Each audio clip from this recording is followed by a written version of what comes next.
the... All right.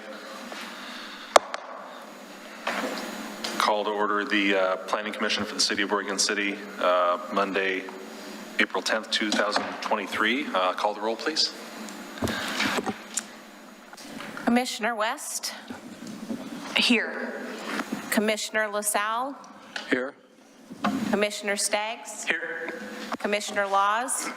Here. Commissioner Espy? Vice Chair Schlagenhofer? Here. Chair Stoll? Here. All right, move on to public comments. Is there anybody who would like to make a public comment for an item not on the agenda? Have anyone online? No? All right, moving right along. Public hearing for GLUA 22-00028 and VAR 22-00003. Variance to the lot size of a 10-lot townhome subdivision located in the R2 residential district. We'll start with the quasi-judicial script. Public hearings on land use applications are scheduled for tonight. Our role is to conduct the public hearing and to make decisions about the matter before us. In making those decisions, we must apply the applicable codes and laws and cannot vary from or change those laws or codes. A staff report has been prepared for each application and has been made available to the public 7 days before the first public hearing. The staff report identifies the approval criteria that apply to each applicant's proposal. Staff has analyzed the criteria which are contained in the staff report. The hearing procedure that the Planning Commission will follow is set out in state law and the Oregon City Municipal Code. The hearing procedure steps are shown on the Planning Commission website. Public testimony will be called on in the order it was requested. If you wish to testify in person, please fill out a speaker card available at the back of the room. If you wish to testify virtually, you'll be called either from a request to speak emailed to city staff at planning@orcity.org in advance of this meeting, or by raising your virtual or physical hand when I ask if there are others in the audience who would like to participate. For the public record, please begin all testimony stating your name and city of residence. If you would like to receive a copy of the notice of decision, please state your mailing address or email address. Testimony and evidence should be directed toward the applicable approval criteria. If you believe other criteria apply in addition to those addressed in the staff report, identify and discuss those criteria and explain how and why you believe they apply to the application under consideration. Any person may submit written material while the public record is open on each application. Any written material received by the city staff during the time period in which the record is open will be placed on the record. Written materials submitted during the public hearing must be presented to the city staff in order to become part of the record. If a person intends for PowerPoint presentations, reports, pictures, or other exhibits used in their oral testimony to be placed in the record, copies must be submitted to the city staff while the record is open. If they are not given to staff, they will not be included in the record. Any person wishing a continuance to present additional evidence and testimony, or to keep the record open to respond to new evidence, must make that request before the public testimony portion of the initial hearing is closed. If the Planning Commission makes a decision with which you disagree, any issue that you may wish to appeal must have been raised before the Planning Commission in order to be considered by the City Commission and, in the event of further appeal, to the Land Use Board of Appeals. Without raising the issue on the record with sufficient detail and accompanied by statements or evidence allowing the city and all parties to respond, the issue will not be considered an appeal. In addition to participating orally or in writing and raising all issues during the Planning Commission proceeding, the filing of an appeals must include the required fee.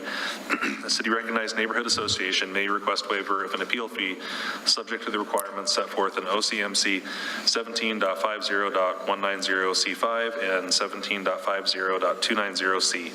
In addition, the failure of an applicant to raise constitutional or other issues relating to proposed conditions of approval with sufficient detail to allow the local government or its designee to respond to the issue precludes an action for damages in circuit court. Now we will open the record for Oregon City file number GLU 22-00028 and VAR 22-0003. Members of the Planning Commission are to be unbiased. As a result, I will call on each commissioner to disclose any potential conflicts such as family, financial, or business relationships with any of the applicants or with regard to the land in question. I will also ask whether any of the planning commissioners have discussed the application in question with any of the parties or have independent knowledge of relevant facts, such as from visit to the site in question. Any member of the audience may question any planning commissioner about their disclosures. At this point, does any commissioner have any conflicts of interest, ex parte contact, bias, or any other statement to declare or haven't visited the site? If there was a site visit, the Planning Commission must declare what he or she perceived. Start at my right, Commissioner LaSalle. I have no ex parte contact, conflict of interest, or bias, and I have driven by the property and inspected it. All right, Commissioner Staggs? I have no ex parte contact or conflict of interest, and I have not seen the property. Yeah. Vice Chair Schlagenhofer? No conflicts of interest, no bias, no ex parte contact. I did not drive by. All right. Commissioner West? I have no ex parte contact, no conflict of interest, and no bias. I did drive by it quite extensively. I went into the development on the south side of it, and I went into the development on the north side of it to see how deep the property went. And I noticed what I perceived was a multifamily, dense multifamily residences on both sides of it. I also wanted to see, what is the tree, a birch or an aspen, where that was. And so that's what I saw. All right, Commissioner Laws? The only thing that I had experience is as the neighborhood chair when they presented to the neighborhood association. We had no issues other than making suggestions about possibly having a covered porch, having it more aesthetically pleasing in terms of matching some historic homes on the street. We recommended them to have implementations of more character to the home or the homes, because they're townhomes. And the only other thing we asked for, because it's on the edge of Enrod to Singer Creek, is that they plant native plants as much as possible and some larger trees. And other than that, there's no conflict of interest or ex parte contact. Thank you. Thank you. And Commissioner Espy? No ex parte contact or bias. Okay. I have no ex parte contact, no bias, no conflict of interest. I drove by the site today and saw that it was mostly surrounded by dense multifamily housing with a few single family and some commercial. All right, staff, before I do that, does anyone in the audience wish to question any of the planning commissioners about these disclosures? No? All right. We will commence with the staff report.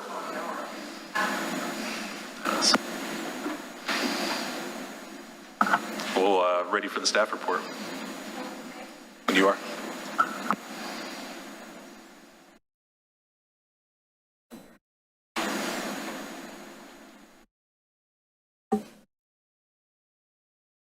Thank you, Chair Stoll. We'll wait till this comes up. After all the work that the Planning Commission worked on this last year with middle housing, you get your first kind of discussion of how all this code works with the different development types in the R2 zone. This is a variance to some lot sizes in a 10-lot townhome subdivision. So your options this evening, these are general directions: approval with conditions of the application, denial of the application and provide findings to staff for that, or continue the application to a date certain, Planning Commission hearing with a commensurate 120-day waiver from the applicant to address any outstanding issues. So this, as I mentioned, is a variance request. The applicant came to staff before the middle housing codes were adopted this summer, and we're working through some options to provide a townhome product. There's existing 3 flag lots on the property, so this is a combination of 3 existing flag lots. And really looking at approach to turn the pole portions of the flag lot into really a private street. When you create a private street, that's removed from your net developable area. And so in this situation, they're working to see what kind of lots they could get in and have the private street. The city would not approve a subdivision with just a flag lot access driveways to Pleasant Avenue. So any new configuration of a subdivision would require either a street or a private street. So these lots front to this new private street. And there are 4 undersized lots, and I want to correct the staff report. The ones that are undersized are lots 4, 5, 8, and 9. One of the blue stars got moved, so you'll see a checkbox. It was on the staff report, but it's lots 4, 5, 8, and 9 that are undersized, and these are they're more than 10% under the size, and so that requires a Planning Commission variance. In this situation, if you were in the R3 medium density or low density residentials, which are now subject to the middle housing code, you're allowed to have 1,500 square foot lots for townhomes. But the Planning Commission chose not to move forward with making changes to the R2 zone because it wasn't required by middle housing. So the R2 zone retained the previous 2,000 square foot lot minimums. So in this situation, all lots would need to meet 2,000 square foot lot minimums for the R2 zone. So when the applicant moved forward with their subdivision application, staff provided incorrect information that with the code changes, the requirement was a 1,500 square foot lot and therefore didn't need to get a variance. And when I say staff, it was me who gave them the incorrect information. And by the time we went through into the subdivision application, we realized, no, actually, the R2 zone still said 2,000.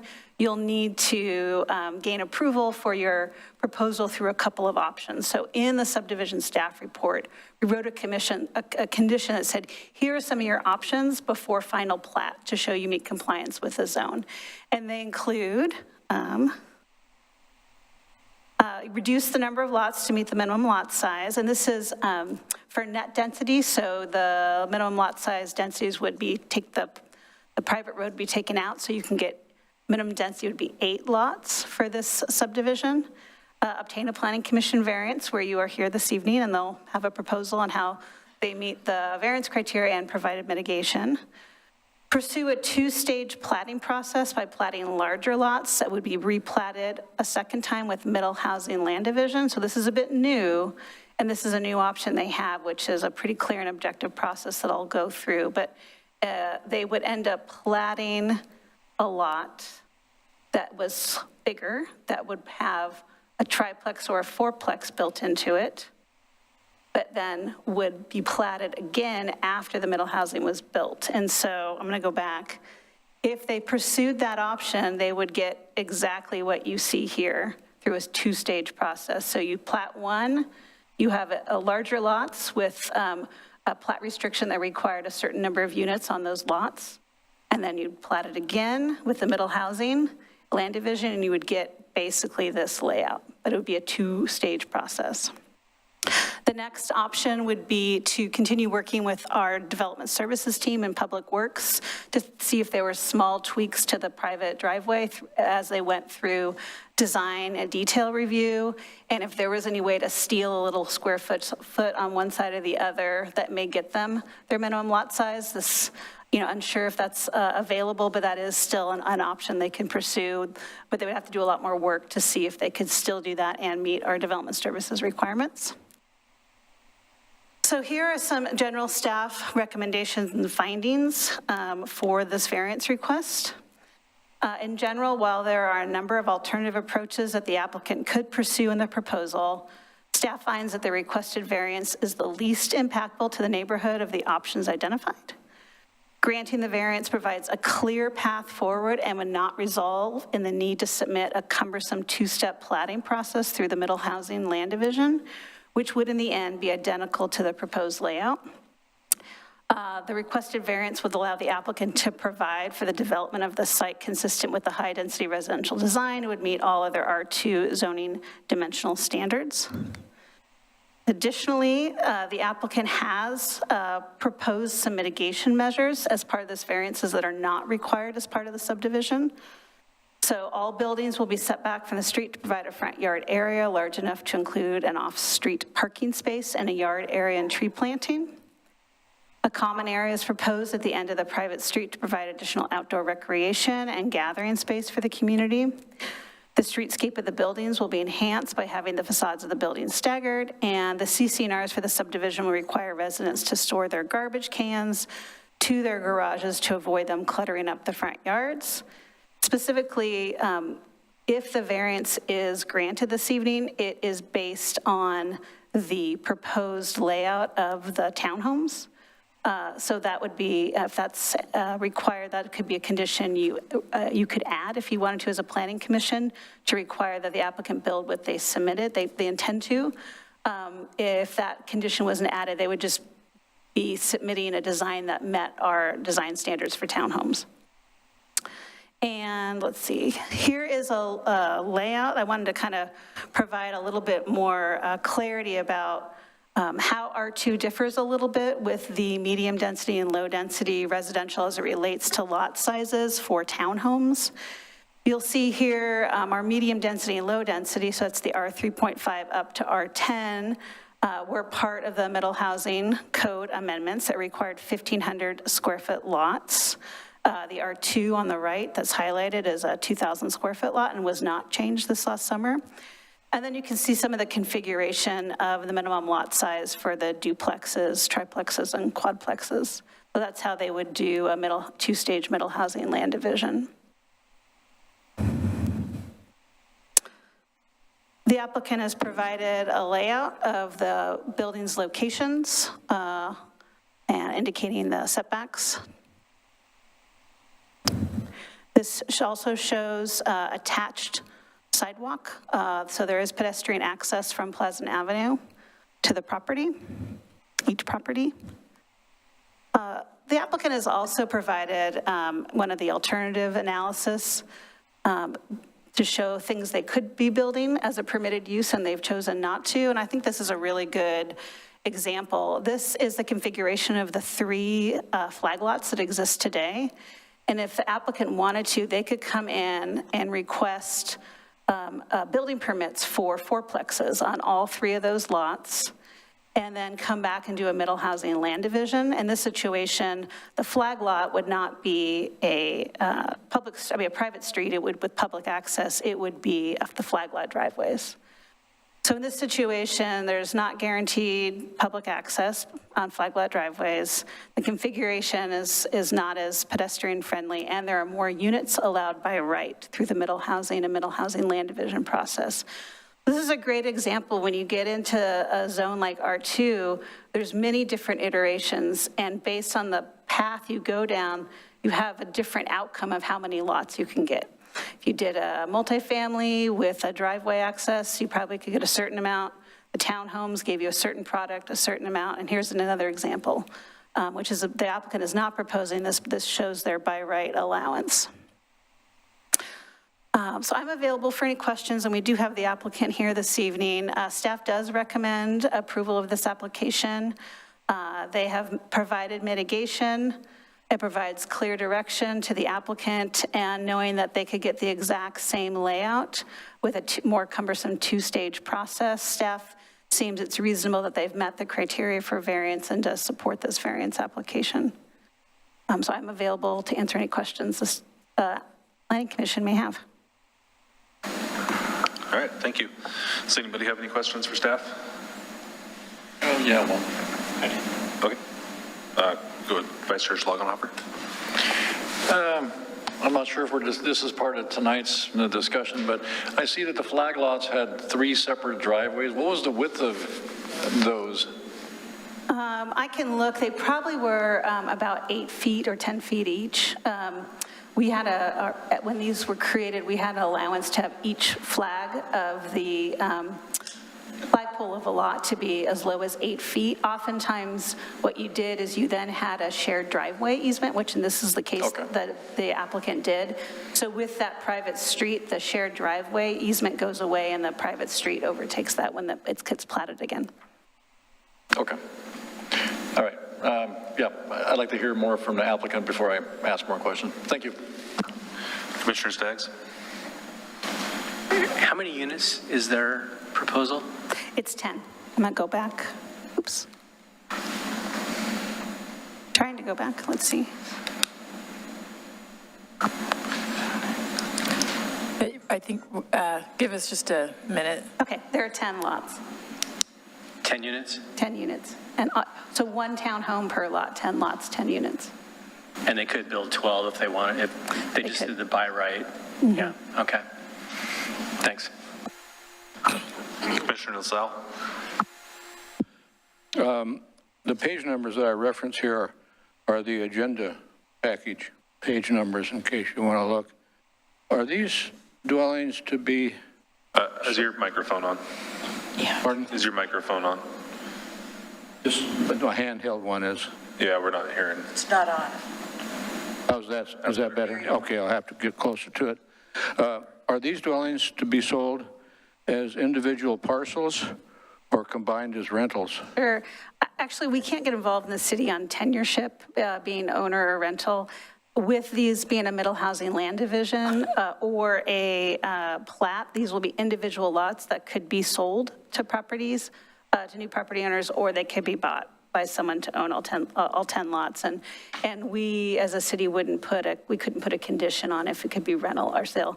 It looks like a traditional for sale subdivision, but it's really up to whoever purchases the lots. Yeah, I thought there might have been some indication from the builder which way they'd go. On page 7, it states stormwater disposal will be managed on site with an underground detention system with overflow to the public sewer. Just how does an underground detention system work?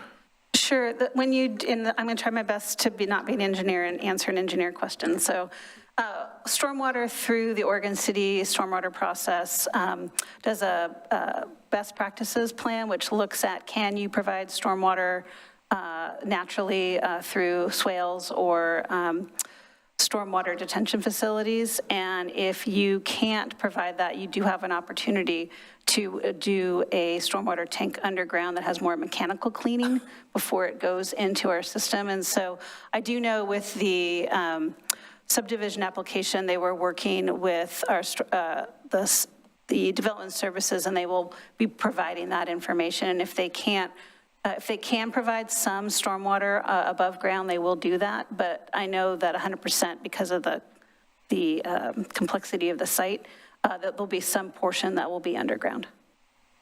Okay, thank you. Then on page 3, it refers to a large turnaround. Where would that be, and has that been approved by the fire district? Yes, as part of the subdivision approval, the turnaround is the T at the edge. So if you are going down the street, you'd be providing the turnaround. And if you are a emergency services vehicle, they have a turnaround radius, and that's reviewed by development services, and that was approved as part of the subdivision. So that turning movement happens on the T of the private street.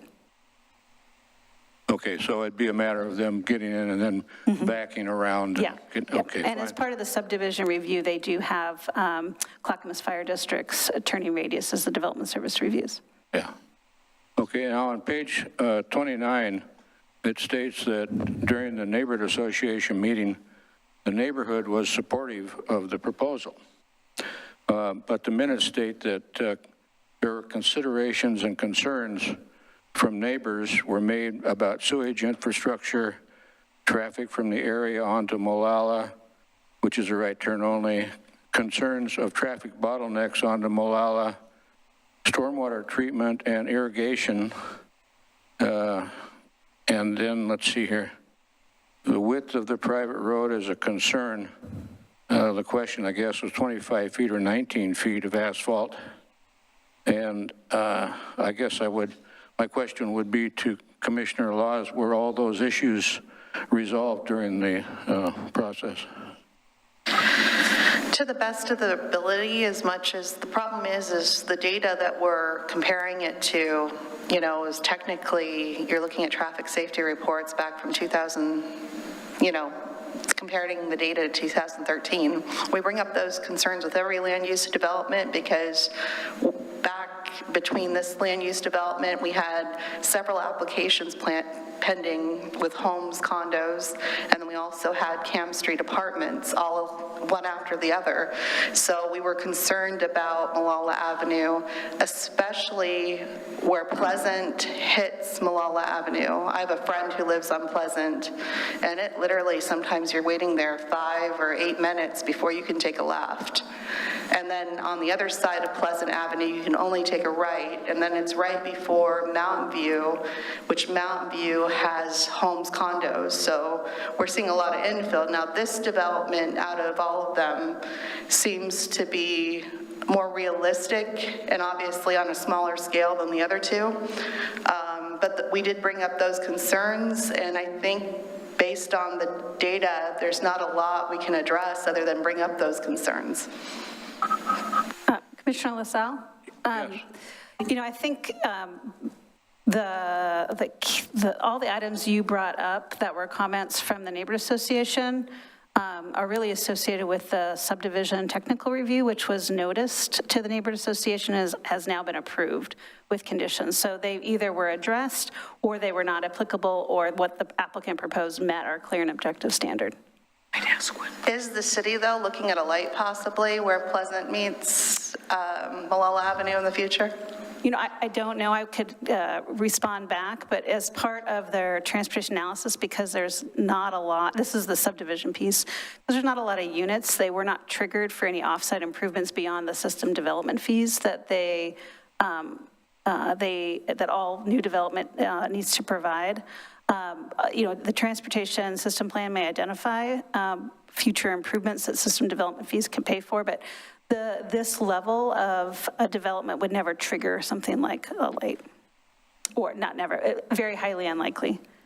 Compared to other developments, this one was we felt a little bit more realistic for the area. Obviously, at the time, it was before House Bill 2001, and then on top of which, you know, the person representing her, I think at the time it was Debbie Gleek, I think.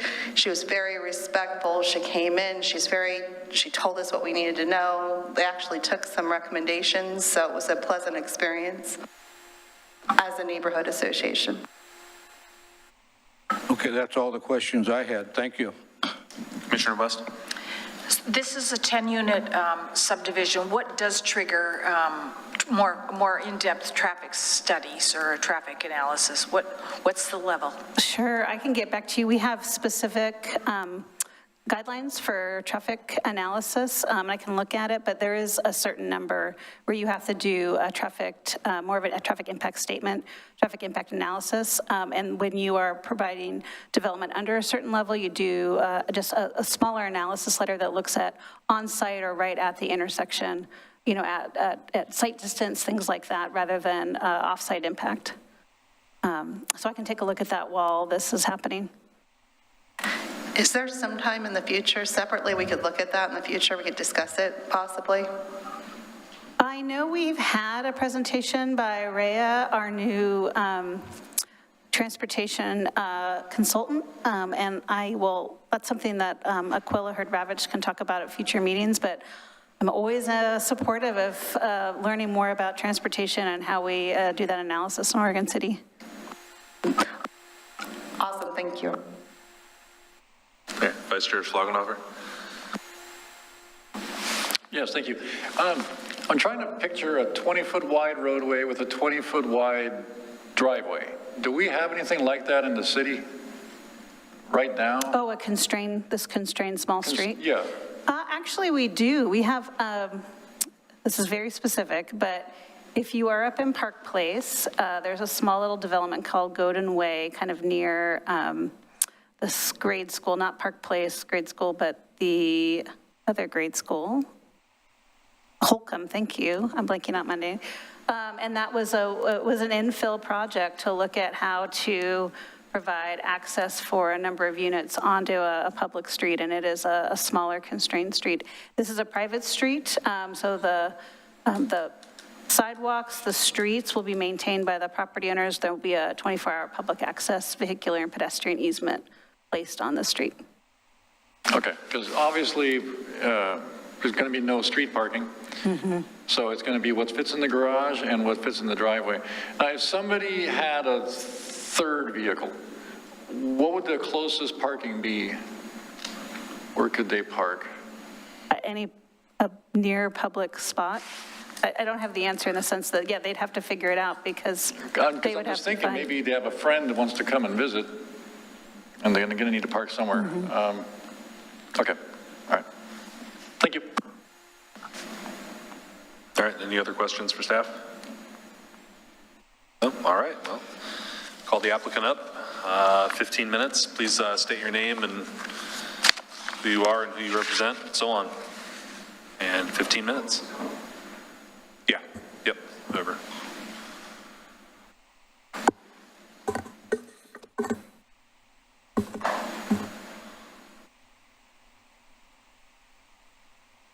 You gotta get close. My name is Bill Winkenbaugh. Thank you for having me this evening. I was actually just thrilled to have opportunity to build this subdivision as part of one of my final projects, and I was excited that I could offer opportunity for... I'm sorry, pull it just a little bit, like you gotta have it within an inch of your mouth. Yeah. How's that? That's better, thank you. Okay.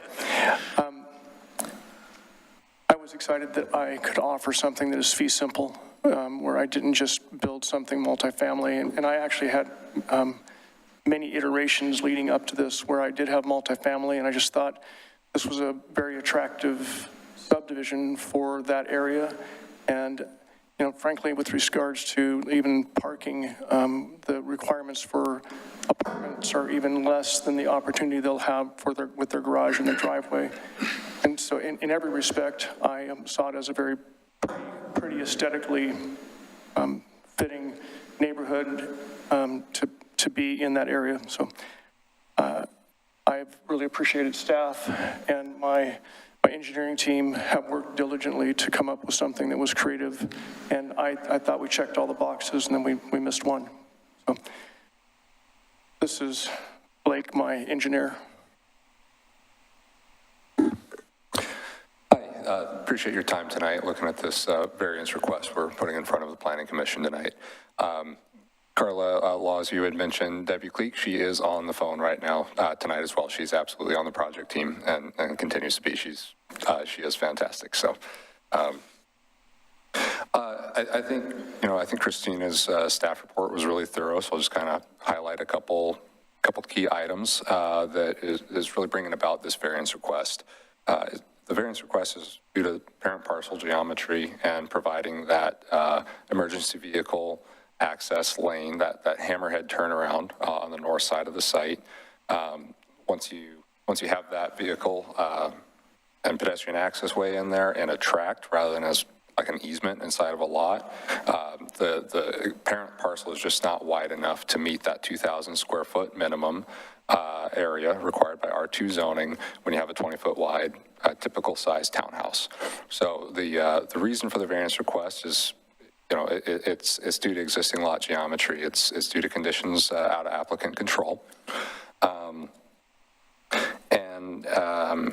You know, I think Christina also really hit on in other like lower density zones, the minimum lot size is down to 1,500 square foot for a townhome, which we're exceeding that.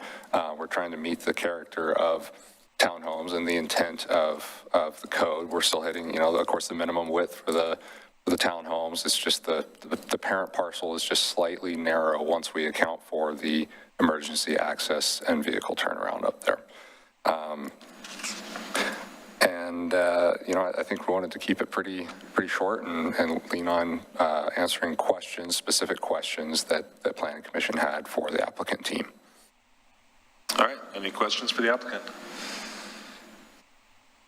I'm noticing someone in the back. Maybe he needs some help figuring out how to submit a question. We don't take questions from if you're a member of the public, you'll have a chance to testify after they've had a chance, yeah. There's a card over on that table there you can fill out and give it to staff, and we'll call you up. Commissioner West? Ms. Hurd-Ravitch, can you tell me, there is no off-street parking requirements anymore because you're really close to Malala there, correct? And I just didn't remember the name of the most recent legislation that had changed that. So I think thank you, you're referring to the climate-friendly, equitable communities legislation that, well, the rules that change the parking requirements. So I think does this project fall within that buffer zone from our frequent transit line? So yeah, correct. It's very close to Malala. It's practically parallel. Right, correct, yeah. But the frequent transit line actually runs up it goes up Fifth to Lynn, and then the buffer is like a half mile from that. And so this I think this falls within that buffer You area. mean Malala is not considered one? The TriMet bus line that is frequent, runs every 15 minutes, it's not running on Malala. Oh, I didn't realize that. Interestingly enough, yeah. Thank you. All right. Commissioner Staggs? If it were in that buffer, as I understand it, there's no parking required. Yeah, no, yeah, So yeah. they're providing Parking. 2 parking spaces for each unit. So just, yeah. All right, any other questions for the applicant? No? All right, well, thank you. So we'll move on to public testimony. Is there anybody from a recognized neighborhood association, government agency, or other incorporated public interest organization? So, members of the public in general who want to testify? You got it. Yeah. That's the part of the process. You can come up, you can. So you can come up and testify, and then they have a chance to rebut, and they can answer your question that way, but we just can't do questions from the audience until you state your name and on the record and all that.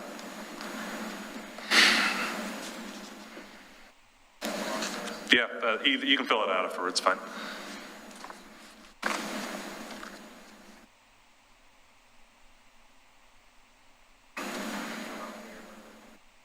You can fill it out after you speak. Yeah, you can fill it out afterwards. Just state your name, city residence, and have 3 minutes. My name is Alex Boro. I own 770. Sorry, you got to get really close to I own 770 Pleasant Avenue, which is the house if you pull up the deal that's right on the street. And I don't see any problem with what he's doing. I just want to make sure that I still end up with parking. I have tenants in that house, and right now I have plenty of parking for them, and I just couldn't really tell by the plat map, what I'm going to be provided with once this is all done and it's a shared driveway. All right. Because it's a 3-bedroom, 2-bath house, or you could just buy it. And then maybe you can get 14 units.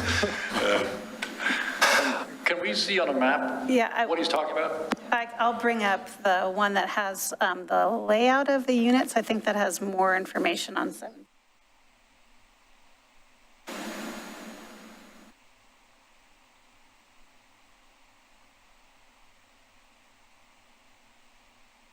Sorry, I'm not trying to be problematic here. I think we have an answer for you. Again, I don't have any problem with what is being done here. I'm going to be the last person to tell somebody what they can do with their property, so. While the map's being pulled up, can I respond real quick? Let's wait, and we'll pull up the map. We just have to do it one then the other. Sounds great. Yeah. Page 3. Yeah.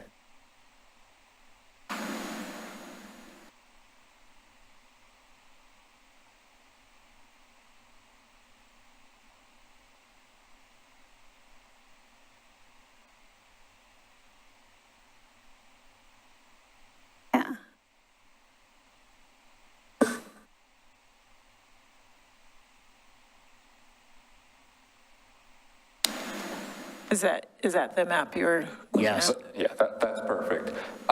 So on the page north of 770 Pleasant Avenue, on his lot, we're proposing to reconstruct that parking area at grades that are compatible with the new shared driveway access. Okay. All right. So your tenants would kind of hook a left and nose in That to that sounds fine. reconstructed driveway area. All right. We have some grade differentials in there that we're needing to make up. Sounds great. All right. All right, thank you. You guys have 5 minutes to rebut anything that he said if you want. No? All right. Okay, am I closing the public record, right? Okay, closing the public record, and we can deliberate. What does anybody think? Well, I always have problems with parking, but if they are satisfying our requirements for parking, we don't want to, ask something of them that they're not legally required to to offer. So I think people have friends that come over and they need a place to park, but we're not supposed to we're not supposed to hassle them over something that they're not legally required to provide. I'm looking at the map. I'm really not seeing a whole lot of places people could park besides other apartment complexes, which would probably create other problems. I think Pleasant Avenue has some street parking. Okay. I'm looking at a daytime photo. Maybe people are at work and they're not parked. So I guess there is some street parking. That's about my only concern. If the fire department has no concerns with being able to turn a truck around, I mean, safety's covered. I guess I'm good. All right. Commissioner Laws? I know some people on Pleasant. I have a family that I'm really close to there. A lot of the places somehow have 2-car driveways. Some parallel park on the other side.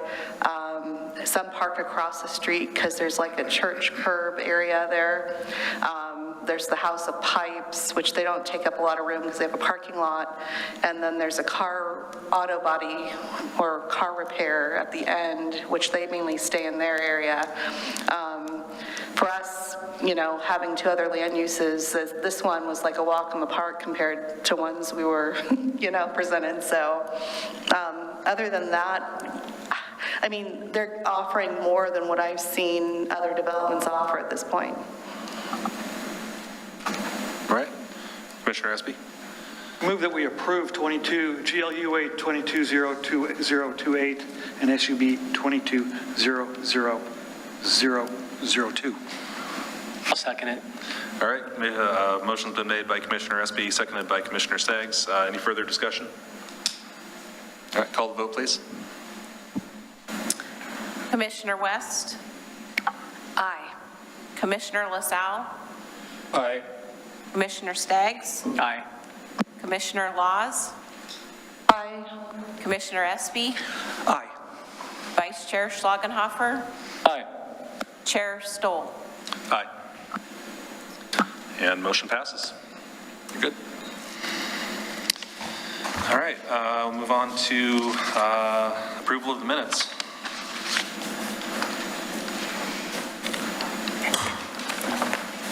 So normally with approval of the minutes is something that you can just make a motion for and second and approve them. I did provide a staff report this time around because we've had a number of questions come up in the past. And so I just wanted to provide an explanation of kind of how we got here, which I apologize that I didn't do an adequate job of that when we first started with this, but so the city recorders found a backlog of minutes, and that office started an audit of all of the advisory committees, and so the audit was looking for minutes that haven't been drafted, minutes that have been drafted and not approved, and then there are some minutes that have just been posted online but weren't approved, and so we're trying to finally get our arms around this minutes juggernaut, if you will, and just start moving through them. So that's why you're seeing these kind of big batches of minutes on your agendas. And as a little bit of history is that initially we had a contractor who was compiling, I think they started out as summary minutes, which has a little bit more detail, for the city commission only. And then as time went on and staff time got more limited, that person started doing all the advisory body minutes as well. And then at a certain point, the city commission gave some direction that action minutes were sufficient. And so action minutes are really pretty basic. Who was there? What was the topic? What was the vote? Well, what documents were part of the agenda? And so that's why the that policy procedure was attached. And after I did a little bit of investigation, thanks to a question from Chair Stoll, we realized that we attached the incorrect version. There's a more recent version. I'm going to ask Kay to actually just kind of send these down the line. There's not much different from 2017 to 2019, but that gives some direction for what the City Commission's looking for in their, in the minutes. And so what you'll probably see from now on is this action minutes plus is what we're calling it. So the very basics plus a little bit more information to kind of tell you what happened that night.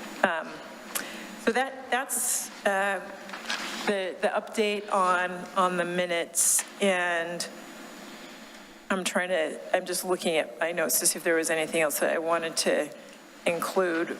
Our intention going forward is to not have a backlog and to bring you minutes that are more current. So one of the things that we're doing is we have to budget for that. So in this upcoming budget cycle, there'll be additional funds for us to be able to pay for an outside contractor to do the minutes for us. It's kind of amazing that like a 3-hour meeting may take 6 hours to actually transcribe. So it ends up being costly, which is one of the reasons why the action minutes are more efficient and economical, really. So that's the update that I've got on minutes, and happy to answer any questions if there are any. All right, any questions? Commissioner Laws? So looking at some of these minutes, they directly are my first testimony that I ever did with the Planning Commission and City Commission. My name's spelled wrong on both of them. The dates are, and others of the neighborhood are as well, and I know we all filled out cards. What's the date on here? Hold on a second here, I'm looking. So the first one that I see was February 26th, I think, and the other one is March 26th. And I can correct the names of all the neighbors in my neighborhood. For instance, on the 26th, let's see here, there's Martin's last name is spelt wrong. It's I-M-H-O-F-F. Jen for Lance is L-A-N-Z. My name's Carla with a C on both of them, so I'm concerned that they're not really reading those sign-in cards. You know, they should be, because we had to fill them out. The other thing is the content is completely off, especially, you know, when you're looking at it summarized, because there's a lot of details, and I don't know if I should mention them out loud on what they were, but it was the first time we had a multi-dwelling come on our street when we were single-dwelling zoning, which what we talked about, and a pedophile was opening up a sobriety house for women and children. And the neighborhood was in uproar, and it was a disaster. So can I ask you why these minutes, for particularly this, like, because the mayor was Dan Holliday, why weren't these minutes up? And like, was it just a neglect that it didn't happen, or they didn't post them, or do we know what the error was? Because these minutes are pretty important, especially for my neighborhood. No, I don't know. We can certainly correct the spelling of names. I think part of the thought process behind some of these minutes is that the videos are available to go back and watch and see exactly what happened. And I think your question was, why weren't they posted in a timely way? And yeah. that is basically the explanation that I was referring to, is because we had a contractor just doing city commission, and then we had that person starting to do all of the advisory committees, including planning commission and historic review board. And so there just became a backlog due to limited staff time and the one contractor. Because Jen Lance had a specific dialogue, and Dan Holliday is part of that dialogue as well.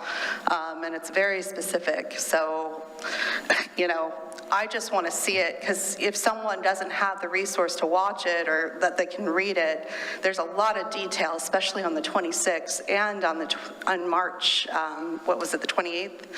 So I mean, I could go through it, I remember it, you know, so anyways, I'd like, what worries me about the summary is we're totally losing the context, because there's a lot of details in there that I think are really important to the community. But I think that the reason we do minutes is because the public records law requires us to do minutes, and they only require action minutes. We could transcribe everything that happens in a meeting, but that would take hours and hours and cost a lot of money when we have the videos that are uploaded very shortly after every meeting. So the reason why we're doing these minutes is to comply with the public records laws, and the public records law requires only action minutes, and action minutes include only the motion and the vote, and not what leads up to the motion and the vote. So that's why we're doing these action minutes, and that's, you know, why they're before you. So I don't think the intent was to not include elements of a particular meeting. It's just that this is the minimum that we have to do to comply with the public records laws. They should be looking at the sign-in cards that we had to fill out, though, and spell our names right. Because I know that, you know, I mean, I'm seeing this specifically because I was there, and it was the first testimony, public testimonies I ever made as a resident. So I know they're pretty significant. You know, when I see these, as volatile as that information was, it's a disregard to me, because there's some really important information in there that, you know, people can't watch a video that they need to be able to read. I'm going to ask a question. Commissioner LaSalle had his light on. Oh, sorry. First. Well, in my opinion, the action minutes versus summary minutes are a pitiful excuse for something that the city has failed to do to begin with, and that's to take care of the minutes as they progress. Now, I know that there are several hundred minutes that they have to look into when you spread out between all the committees in the city. But as I said before at a city commission meeting, is if you're looking to research anything in these minutes, and I was supported by commissioners, the videos are very, very cumbersome. If you're looking for within a 2-hour or 3-hour meeting for 2 or 3 small items, to have to go through the whole video it's a real challenge. And with full summary written minutes, you can scan through there and you can get the information you're looking for with a very short period of time. And I realize that the summary minutes, putting them together for all these committees, would probably cost the city some money. But that's not my fault as a citizen, where they failed to do it in the first place. Now, going forward with the Planning Commission, and I'd like to see it with the others too, but I would like to see from this point forward summary minutes of our meetings. If you keep up with them as the meetings happen, it won't be such a big deal. And that's the way I feel. I'm going to stand behind it. Thank you. What concerns me a bit is a lot of these videos are during the time between 2014 and 2018. And, you know, normally, even as a resident and if as a neighborhood chair, there's documentation that sometimes disappears and comes back, and it's very concerning. Because I know I'm a very detailed person. I'm looking at that land use, for instance, and things are popping up and they're disappearing and then popping up. And, you know, when we, for instance, these minutes that were particular to me, it's doing an injustice for the community not being able to see what's going on. And like Commissioner LaSalle said, it's about being transparent. It's about being able to look that up and summarize those minutes and see where it is, and then be able to actually play the video as well if they're interested. So I agree with Commissioner LaSalle. Commissioner Commissioner West? What is the public retention period for minutes these days, and what is the public retention, record retention for the videos? And are they different, or are they the same? How many years? I mean, do you even have to keep them? I don't know the answer to that. I don't know. I'd have to look it up. Okay. All right, Vice Chair Schlagenhofer. The minutes on the city website go back to 2008, so they're at least that old. A lot of these ones that are popping up are between 2014 and 2018. That concerns me. And, you know, when it ultimately comes down to it, I'm sorry, it's responsible of our city manager. Okay, Vice Chair Schlagenhofer? Yes, thank you. Okay, so I'm looking at a approved and adopted resolution number 19-16. It was adopted in, what was it, 2019? Okay. And then section 5.4 really sums up what we adopted, the fact that neither a full transcript nor a recording of the meeting is required except as otherwise provided by law. So we made some decisions. We decided what we need to do with minutes. We can either make it a digital recording or taking of written minutes. How does that align with state public meeting law? What are the state minimums that we need to be recording as far as minutes? Video's easy. We make a video. But what does state say we have to do? Is action minutes the state minimum? Action minutes is the state requirement. If we do decide to do more than that, that's a decision we make. But action minutes are what the public records law requires. But are we operating under the city commission policy? Can the planning commission make their own policies?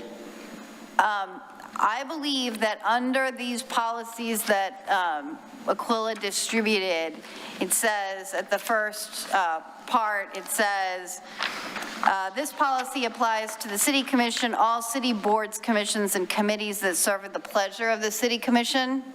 So I believe that if the planning commission wanted a different kind of minutes, this policy would need to be amended to provide for summary minutes for the planning commission. Okay. And that would take a vote, or how would that process happen? Somebody would have to take that request to the city commission. Okay. As a commission, or could one commissioner take that to? Well, I think we need to get consensus from the planning commission that that's what the consensus is, and then a planning commissioner could take it, or Aquila could take it, or. Okay, but it would have to come as the commission, from the commission. It would have to come from the commission as a whole. All right, okay, thank you. Any other questions or discussion? Yeah, Commissioner Espy. It sounds like we've got a tremendous backlog of minutes, and it looks like we've got a resolution or a council policy in our hand that we probably need to follow as a group. I recommend that we follow that policy until we get out of the backlog, and then we can consider whether or not we want to add more detail to the minutes as time moves on and we are caught up. Any other questions? Yes, I'd like to amend that, that we do the action minutes on all that past that they're trying to get caught up with. Right. But from this meeting forward, the current minutes be made as summary minutes. Fair enough. Commissioner West? I think I would like to echo Commissioner Espy's thoughts here, and that isn't really up to us to decide if we want to have more lengthy minutes than action minutes. It's the city commission sets a policy, and you would need a consensus of this entire group, a majority consensus, I feel, in order to move that forward, to ask for more work than that they've already laid out for. And yet, with respect to how, it just shows you from this backlog of how many years, how difficult this is to translate. So my question would have been, if the videos are still there, then look at the video. Vice Chair Schlagenhofer? Well, speaking, she worked here at the time. I talked to Laura Turway. At the time, her name was Laura Butler, I believe, and I asked her about the minutes, and it was not the staff. It was something that they, I'm going to say farmed out. That's how we do business, but it was something that an outside entity was doing for the city at a cost. So the staff didn't have time then. They may have had some more money then. So for us to put this demand on the city, we need to come up with some money. And so that, we can't make that kind of policy. That's something the city commission would have to approve. That's right. One thing is there still the cards that we signed back from then, or are they discarded at this point to be able to check people on how they spell their names and? I don't know. Okay. I'd have to look. I would think we have the cards, and I would think that we should spell names correctly. And I don't think that going back and fixing this misspelled names would violate any policy. So that would be my recommendation. Good. I would like to make a motion to, I have a question before we. oh, sorry. Sorry. Say. Yeah, I was waiting for you guys to finish. So this policy was adopted in 2019. All of these minutes precede that policy. So does this policy apply retroactively to the minutes before us tonight? I don't know what the policy before, I don't know what the policy before 2019 said. Okay. You know, the public records law requiring action minutes has been on the books for a long time, and that would set the baseline, not, I mean, certainly the policy is how the city commission has decided it will fund the commissioning of minutes, right? That's what this policy does. But the baseline state law that I'm concerned with is making sure we comply with public records law, which would be action minutes. Okay. All right. Thank you. Proceed. I'd like to make a motion to approve the minutes as written tonight on the April 10th meeting, and I thought I read in there that we could make one motion to approve them all, so that's what I am doing. Second. All right. Motion has been made by Commissioner West, seconded by Commissioner Espy. Any discussion? I should amend my motion to say that it would include spelling the names correctly. Commissioner Espy, are you endorsing that? Okay. That's fine. All right. Any discussion on the motion? All right. Call the vote, please. Commissioner West, Aye. Commissioner LaSalle, Aye. Commissioner Staggs, Aye. Commissioner Laws, Aye. Commissioner Espy, Aye. Vice Chair Schlagenhofer, Aye. Chair Stoll. Aye. Motion carries. All right. Communications. I just want to double check. So when we go back and look, I should be looking at February 26, 2018 and March 26, 2018, and those two meetings have the misspelled names. Those particularly on what I saw, but I don't know how other people who are leaving testimony that I'm not interpersonal with, all those people who left testimony on those were my neighbors. Okay. And so who knows how many errors there are. But Aquila, maybe we can talk to the the minute consultant and get them the signature cards. The cards, yeah. And that will correct the problem going forward. We will do that. For communications from staff, right now, so my only communication is that we don't have a meeting scheduled for the 24th, April 24th. We don't have any items for that night, but we will have a meeting on May 8th, 3rd, the first meeting in May, whatever that date may be.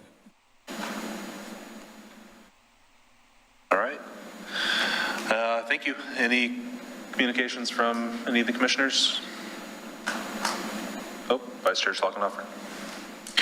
Nothing new. I'm stuck on this resolution 1916.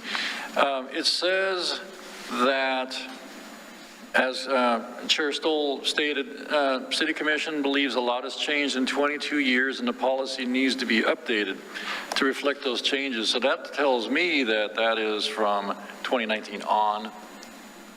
But should we get some clarification from the City Commission to figure out what they meant? It's not the same City Commission, but there's probably some members from that commission. Maybe they could explain what they meant. So your question is asking the city commission to clarify their whereas statement and to see if Should the minutes from 2019 on be the subject of this resolution, or would it be incomplete minutes up to 2019 also? It sounds to me, reading that it meant from 2019 on.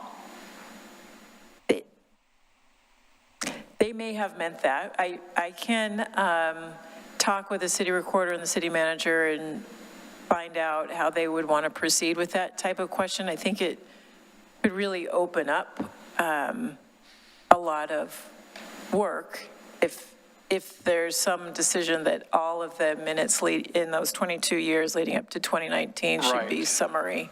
So it'd be good to know if they meant from 2019 on, because that would be a lot less work. Okay, so I'm confused. So if they meant from 2019 on, then you're saying they should just be the action minutes? Yeah, just action minutes from 2019 on. Yeah. Instead of, yeah. Yeah, I believe that's what they were adopting when they adopted this policy. And then detailed minutes up to 2019. Or whatever. They probably had, whatever was getting. Summary minutes at least, yeah. Yeah, whatever was getting presented up to 2019. Okay. All right, thank you. All right, any other communications? No? All right, meeting's adjourned.